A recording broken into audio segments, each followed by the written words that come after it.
नमस्कार। History speaks इतिहास बोलता है कार्यक्रम में आप सभी का स्वागत है। मैं हूं मनीषा राणा।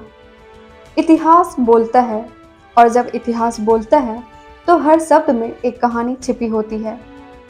आज हम 7 जनवरी के इतिहास का उन पन्नों को पलटने जा रहे हैं जिन्होंने न सिर्फ समय की धारा को बदला बल्कि हमारे समाज, संस्कृति और पहचान को भी आकार दिया। आइए जानते हैं 7 जनवरी की महत्वपूर्ण घटनाओं के बारे में जो इतिहास के पन्नों में अमर हो गई है।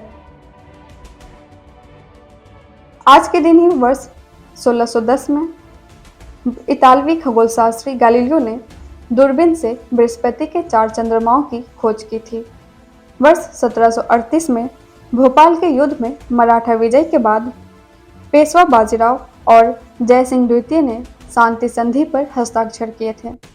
वर्ष 1859 में अंग्रेजी हुकूमत ने अंतिम मुगल बादशाह बहादुर शाह जफर द्वितीय के खिलाफ मुकदमा शुरू किया था।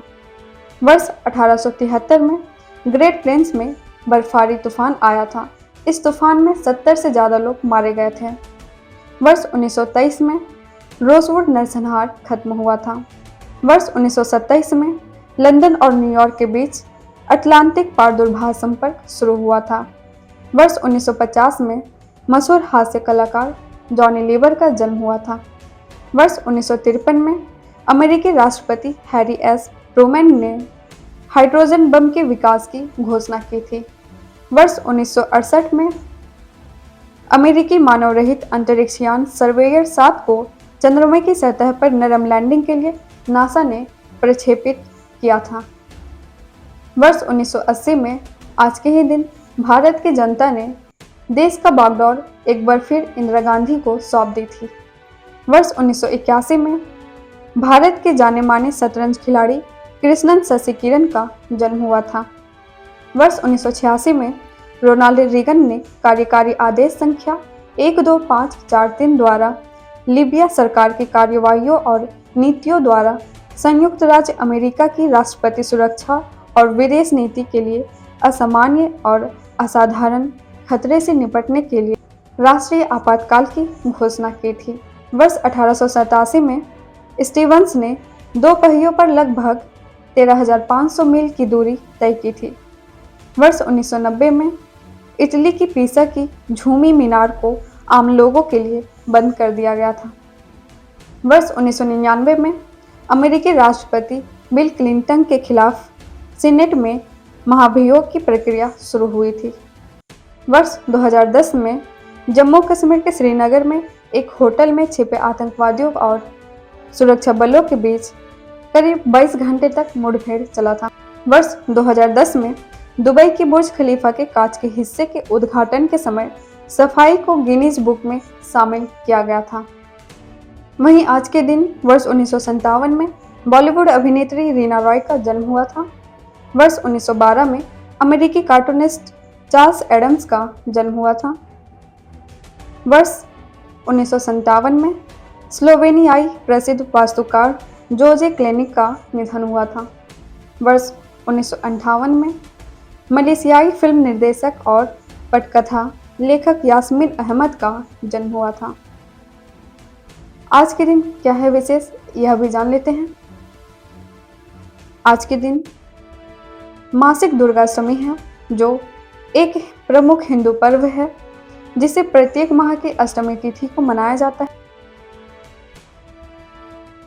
साथ ही आज 7 जनवरी को बॉबल हेड दिवस भी है।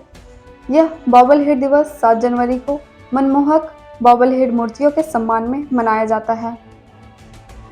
इन अनूठी मूर्तियों में बड़े आकार के सिर होते हैं जो एक स्प्रिंग पर झूलते हैं। आज के दिन ही 7 जनवरी को कुल 15 देशों में क्रिसमस भी मनाया जाता है।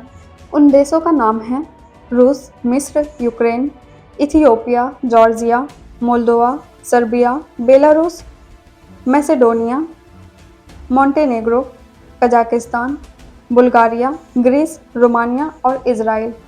यह देश 7 जनवरी को क्रिसमस मनाते हैं क्योंकि यह जूलियन कैलेंडर का पालन करता है। जूलियन कैलेंडर ग्रेगोरियन कैलेंडर से 13 दिन पीछे है। 1752 में इंग्लैंड ने ग्रेगोरियन कैलेंडर अपनाना शुरू किया था, जिसके बाद जूलियन कैलेंडर से दिनों को हटा दिया गया।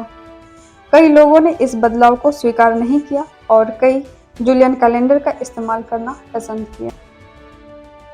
ऐसे ही रोचक इतिहास के साथ हम कल फिर मिलेंगे, कल के इतिहास के साथ। नमस्कार। Books and Voice is an Indian online audiobook and podcast service operated under the company Agastya Voice and Infotainment Services Private Limited, Avis. Its main objective is to make available the information of Indian history and world culture in the audio form in the field of education and entertainment. Books and Voice is committed to teaching, entertainment and support especially to the handicapped, visually challenged. Its main mission is to make the texts written by great personalities of India and the world easy to access in audio form to the world community. To make aware of the world's civilization, culture and literature especially to the disabled, blind, persons and to promote digital revolution in the field of education.